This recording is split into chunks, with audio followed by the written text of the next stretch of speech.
Hello, friends, and welcome into the Cowboys Report. I am your host, Tom Downey. I promise we will get into the Dez Bryant discussion, but first, let's talk about Jason Witten. Could he go to the New York Giants? I'm going to give this one 2 stars. It would probably be as a player.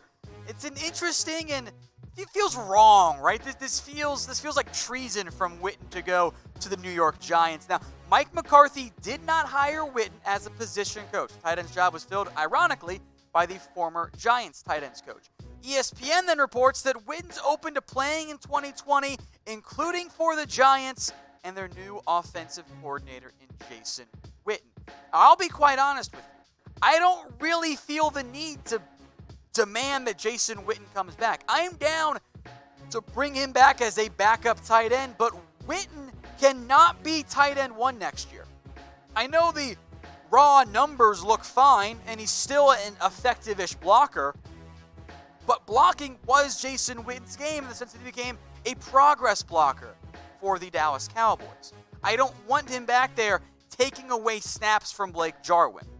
Between the two, Blake Jarwin has earned and deserves the chance to be the number 1 guy. Will he be? I'm not really sure, but of those 2 guys, it needs to be Jarwin over Witten. Meanwhile, for the Giants, I don't really get it. Rhett Ellison might be cut. That's an option. They brought in Caden Smith. He was fine for them. And they have Evan Ingram. So even if Ellison gets cut, every snap in one tight end sets that goes to Jason Witten over Evan Ingram, that's a win for me. That is a bad mistake by the Giants. So here's my real question. How much do you fear or worry about Jason Witten going to the Giants? Rate it for me on a scale of 1 to 10. I know it feels wrong. It feels dirty almost. It reminds me of Emmitt Smith going to the Cardinals, which back then was a division rival. That's what it reminds me of. It doesn't feel right just because it's a legend playing for a different team. At the same time, Witten's not a game changer anymore. So I don't want him playing for the Giants, but if it means he's going to be a key factor in that offense instead of Evan Ingram, that's, in the end, I think actually a positive for this Dallas Cowboys because I don't want Witten anymore as my tight end 1. All right, fellas, please pay attention here. It is almost Valentine's Day, and speaking from some unfortunate personal experience, you don't want to forget about that. Your wife, your girlfriend, your mother will not be happy with you. So let me help you guys out. I'm saving you 15% at Pro Flowers. Head over to chatsports.com/flowers. That's chatsports.com/flowers. 15% off all types of bouquets for flowers and gifts too, including sweets. I got a big sweet tooth. It's kind of a win-win for me. The wife gets something nice, and then I get to have some of the cookies as well. So 15% off. It's at chatsports.com/flowers. Do it today. That way you're not rushing, you don't forget, and you avoid having to pay extra for the rush shipping. Let's dive in then to Dez Bryant as promised. Back to the Cowboys. Nothing has really changed for me. I'm going to give it 1 star. I kind of remain in the same boat that I was before this. Dez Bryant now being very active on social media in an attempt to get back in the NFL. Here's what he tweeted out a day ago or so. Give me the role they gave Witten. No shot at Witten. Let me play with Zeke, Pollard, Gallup, Cooper, Cobb, Jarwin. Think about it. In the meantime, I am working, and he has been working, and I like that. I'm very glad that Dez Bryant is now back in the right headspace, and he's got his mind back where he wants it to be to make a return to the NFL. But I have some problems with this. That's why it's only the 1 star. The biggest one here is that, guys, I don't want anybody in the Jason Witten role. The Jason Witten role as this extra tight end or the main tight end. Like, first off, you're going to move a 31-year-old wide receiver to tight end who hasn't played in 2 years? No, that doesn't really make a whole lot of sense there. Now, look, now that Jason Garrett's gone, a Dez reunion doesn't at least make some sense. It's a little bit more plausible there. Now, I'll break down why I'm not a huge fan of this, but I know you guys already made up your minds. So cast your votes. Type Y for yes, you want Dez Bryant back. Type 2 for no. There are some scenarios in which I'm down with it, but in the end, I still lean more towards it. So I'm going to make this the pinned comment on this video. Go cast your votes there. Y for yes and for no. Now, Dez's last 4 years, look, that's the problem, right? Look, if you were guaranteeing me 2014, 2013 Dez Bryant coming in, and making a huge impact, helping your red zone, I am so in. Like, that is a no-brainer decision. The problem is, Dez did not play in 2019, did not play in 2018. I am significantly worried about that Achilles tear. A player who was very reliant on his athleticism, at least some of it has now been sapped. That is the reality for Dez Bryant. So you're not getting prime Dez. Now, if you want to sign him on a one-year deal with no guarantees, let him compete for a roster spot, I am in. There's no downside to doing that. But you also have to look at the more likely reality here. It's no guarantee either way, but the more likely outcome is not that Dez Bryant comes in and becomes an instant impact 2014 prime guy. We tried the red zone thing with Dez Bryant with Dak Prescott, right? Didn't work out that well. It's been better with Cooper and Gallup.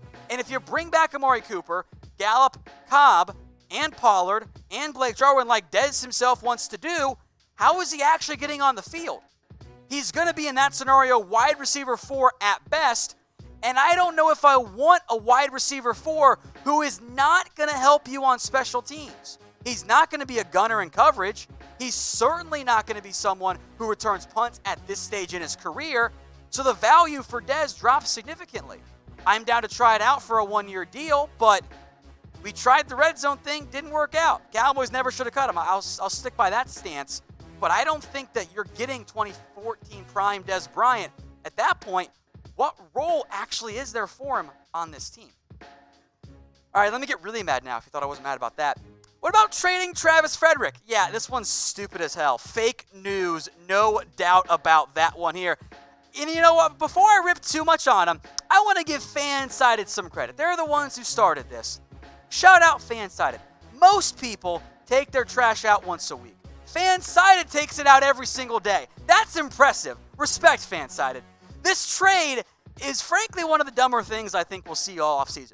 The premise of it was the Cowboys have invested too much in their offensive line. Have you, though? Also, if the whole purpose of doing this is to save money, you don't even save $750,000. It's $629K. That's less than a minimum salary. So the whole purpose is to save money, which you don't save this year in terms of your cap hit. It's just stupid. Your top center is a free agent, by the way. Like, Frederick's getting back to form. I was a little disappointed by his start, but he got better as the year went on. This is a terrible idea. I mean, why would you think that this makes sense for the Cowboys? You have a young, one of the best centers in the NFL. You save nothing by trading him. To save money, you trade away a player who doesn't save you money? That's just stupid. Like who said, oh, yes, I should write about this? Like, at least have some sense behind your ideas, guys. So with this in mind, because I need some positive, pick-me-ups here, trigger me in the comments section with bad trade ideas. I know you guys can bring it. Heck, you know what? Maybe we'll even do a full video on other horrible trade ideas. That could be some fun. So go down to the comments there and trigger me with some just god-awful trade ideas. Now, today's show is brought to you by BetDSI. Head over to chatsports.com/bet. Use that promo code Cowboys120 for 120% deposit bonus. That's chatsports.com/bet. Promo code Cowboys120. Let's talk draft here as well. It is the Senior Bowl week. Cowboys sending some scouts, not some coaches. Is Javon Kinlaw, who is down there right now, a top draft target? I give this one 4 stars. I think he absolutely is. I fully expect Kinlaw to dominate the Senior Bowl. He already weighed in. Check this out. 6'5" and 1/8 inches, so really great size. 315 pounds, 34 5/8 inch arm length. That puts you in the 90th percentile. And his hand size also, by the way, 90th percentile above 10 inches. Dude's a freak. And he was productive. I know the 6 tackles for loss, 6 sacks don't scream major impact, but there were a lot of pressures, a lot of hurries. And for a defensive tackle in college, it's actually not that bad at all. Historically speaking, when you find someone who's as big, as long, as athletic, and as productive as Javon Kinlaw is, normally those players end up at least having a solid NFL career. So Kinlaw, if he's there at 17, I think makes a ton of sense. He's not, of course, the only Cowboys draft target at the Senior Bowl this week. Some other players just to watch out for. Maybe you see them pop up on your Twitter timeline or videos we do on our Main Shot Sports channel. The cornerbacks lost Jeff Gladney and Christian Fulton, 2 guys who would have made this list. I'll go with Troy Pride super fast out of Notre Dame instead. Neville Gallimore going to blow up the combine, I think. Darrell Taylor, another edge guy. Jonathan Grenard, also a player there. At receiver, I like Devin Duvernay a lot as either a short-term or a down-the-road slot option for you out of Texas. And then how about a tight end, Bryson Hopkins out of Purdue. Now, really, only Javon Kinlaw makes sense of those guys at number 17, maybe Neville Gallimore. But who do you want the Cowboys to take in round 1 this year? We already put out our draft targets video, but let me know in the comments who you want in the first round. Funny enough, we'll go from one Javon to a second one. How about Javon Hargrave? That is the Pittsburgh Steelers nose guard to the Dallas Cowboys. I'll give it 2 stars. Stay tuned, by the way, for our top 25 free agency list. Maybe you'll see Hargrave on there, or free agent target list. Who knows? He fills a big need. The Dallas Morning News threw this out there, and I think it makes a lot of sense for what the Cowboys need. He's not just a run stopper. He's one of the few nose guards who actually bring you pass rush ability. It's 4 sacks, 7 tackles for loss on a team with TJ Watt. That's pretty darn impressive. Going to be a free agent. I would have interest. My biggest concern here is that I don't know if the Cowboys can or will want to spend on what Hargrave will cost. It will be expensive. He will be among the top paid true nose guards in the NFL. The production's been pretty consistent, especially the past couple of years. 6 sacks, 6 tackles for loss, a bunch of tackles there. Can actually be an all 3 down player for you. That's a big deal. I like that. And it's going to be an area the Cowboys have to address this offseason. You have Malik Collins. He's a free agent. Daniel Ross, Chris Covington, they're free agents. Antoine Woods is an RFA. You might cut or, probably at minimum, redo Tyrone Crawford's deal. You're probably going to have some more 2-gapping schemes. Therefore, you better find some guys who can stop the run. Hargrave certainly fits that mold. As I kind of mentioned a minute ago, coming out tomorrow on Wednesday, we have the top free agency targets, top 25 players, and a lot I left out, for the Dallas Cowboys. So subscribe right now and make sure you've got notifications turned on. That way, you know when the video comes out. You can make sure to watch, comment, and like everything here on the Cowboys Report. We'll go to a trade option as well. I like this idea from Bleacher Report, funny enough. That's a Josh Jackson trade. I'll give it 2 stars. I probably would have given it like 1, if not 0, this time last year. But Jackson wasn't as involved with the Packers this season. He does, by the way, fit Mike McCarthy's style because, McCarthy was there when the Packers took him. The Packers, I don't really know if they knew what to do with him this year. They played him at safety. He was banged up, missed some of the preseason. He struggled when he was on the field. It just didn't flow for him. And I don't really know why you would use your former second-round pick at safety and corner. I feel like you kind of pushed him in 2 different many directions, kind of stretched him too thin, if you will. I liked him a lot coming out of Iowa. 8 interceptions in 2017.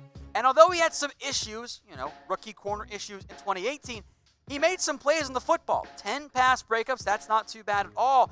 So if the Packers really are open to moving on from him and saying, yeah, let's go invest somewhere else, I would call about Josh Jackson. Can I get him for 4th? Can I trade him for Tristan Hill? Just ideas here. Because you have Byron Jones and Anthony Brown, both as free agents. I would gladly have Awuzie, have Josh Jackson, let them compete. Maybe you get lucky, one of those guys breaks out in a new scheme for the Dallas Cowboys. But this offseason for Dallas, with some key free agents in the back end, you got to at least explore the trade market. Hey Cowboys fans, thanks for watching the Cowboys Report. If you haven't already, click right here to subscribe to our channel for all the best Cowboys coverage on the internet. That's news, rumors, highlights, mailbags, film studies, and a whole lot more. And I'm making your lives a little bit easier as well with the next Cowboys Report video right here.